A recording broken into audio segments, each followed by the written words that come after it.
Hello friends, we have discussed the wave particle duality of light. Also, in some previous videos, we have discussed how the particle is also associated with some wave which we call as a matter wave, and its wavelength is given by h upon p. So this is called de Broglie wavelength, and p is the momentum of that particle and h is the Planck's constant. Now, there was one problem arise due to this wave particle duality of particles. Suppose this particle is moving with velocity v, which we will call as a particle velocity. Now, this wave will also have some velocity. Let's say it is called vp. P subscript is for the phase. So, as the wave is moving, the phase of this wave will also move along with the wave also. So, the Vp is called as wave velocity or phase velocity. By any name you can call it. This phase velocity is given by Vp is equal to energy divided by the momentum. Here we can either use wave nature or particle nature or both simultaneously while solving the mathematical equations. So, using the Einstein's relation E is equal to mc square, I will write here E is equal to mc square. This is for wave. Okay. And now P is a particle nature. It is characteristic of particle. So, we know the momentum is given by m into v. So, Vp will be mc square divided by mv. Now, we can cancel out this mass from numerator and denominator. Now the remaining term is c square by v. So I will get Vp is equal to c square by v. I will write here c square by v is equal to Vp. I can write this as c upon v into c. Right. So now look at this bracketed term. This bracketed term must be greater than 1. Why? Because v is a particle velocity or particle speed and c is the speed of light, and speed of light will be always greater than any speed. So this factor must be greater than 1. So if this is greater than 1, then the product of c into some factor which is greater than 1 will also give the result which is greater than c. So this relation gives us that Vp, I will write here, Vp is greater than c, which cannot be the case, which is not real case, right? Because the wave cannot move with the velocity greater than the light, and particle is moving with the velocity lower than light, speed of light. Right. So V and Vp are not the same, they are lagging. Particle is lagging. So what does this mean? Particle is staying here and its wave is moving ahead. So that cannot be the case. So what can be the case? Here the superposition principle comes to rescue from this problem. What superposition principle states is we can have two or more number of waves which can exist at a time at the same place independently. Suppose this is a wave and there is another wave with another frequency, let's say. So what happens? They distribute accordingly. Likewise. So sometimes you get destructive interference, sometimes you get constructive interference, and like that. So what does this mean? In superposition principle, there can be number of waves present at the same place independently. So these two waves are at the same place but independently. They have their existence. So this principle we have used to solve this problem, whether the phase velocity or the wave velocity is higher than the particle velocity or not. So ideally they should go hand in hand. If particle is moving then the associated matter wave should also move with itself. So what happened? Using this superposition principle, we have established one concept, and that is called the wave packet. Suppose there is a wave, let's say psi 1 is equal to, there will be some constant A, which will generally be called normalization constant in quantum mechanics. Exponential I into kx minus omega t. So what are these terms? K is called wave vector or propagation vector, which is given by 2 pi by lambda.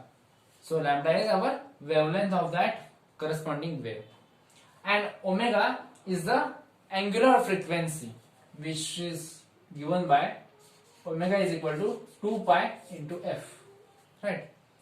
So this is the equation of, suppose this is the first wave, so we will have here k1 and omega 1, and at the same time, at the same place, we will have another wave with some different k and different omega. Let's say it has some k1 plus delta k and omega 1 plus delta omega. So let's say this is k2 and this is omega 2. So instead of this, we will have psi 1, or this constant can be different, or we can ignore here because we are now interested in the velocity. So anyway, this is going to cancel out. So according to this, we are just taking two different wavelengths. So what will happen? Likewise here, you can see here, we can get some destructive interference. At some places we are getting constructive interference, right? Suppose we are adding number of waves with some slight different frequencies. So suppose we are adding this now. Then we will redistribute this and we will get something like this.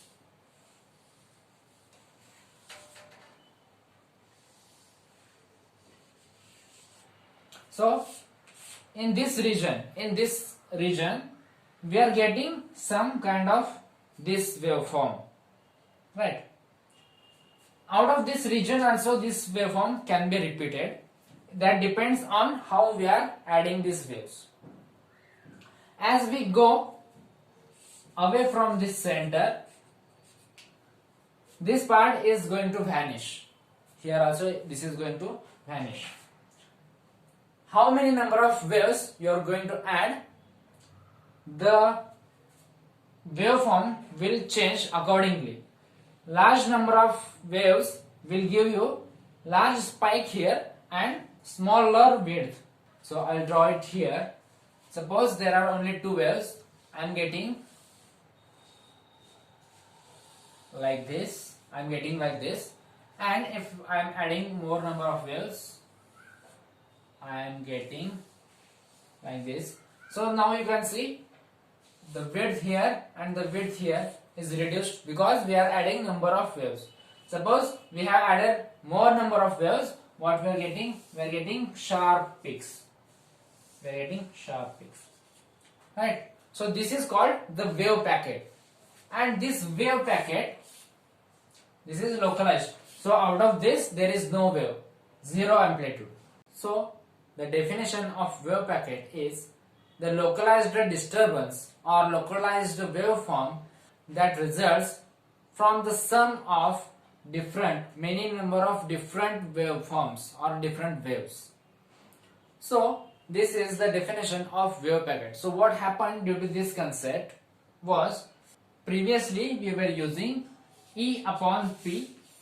Now to get the group velocity, we will call this as a group. So the complete packet, so this complete packet will move. So this is the number of waves. So we will call this is a group of waves, they are moving. So the group velocity, which we will denote by Vg, is not E upon P, but it is dE upon dP. So as we have discussed, this is a form of wave, how the wave is propagating. we are discussing with k and omega. So in form of omega and k, we can write E and P like this. E is equal to h cross upon omega and P is equal to h cross k. So omega is angular velocity or angular frequency and k is the wave vector as we have discussed earlier. What is h cross or h cut sometimes we call? So this is reduced Planck constant which is given by h upon 2 pi. This is called a reduced Planck constant. So in terms of this we can write this as d by d here. Instead of E we can write h cross omega and here we can write h cross k.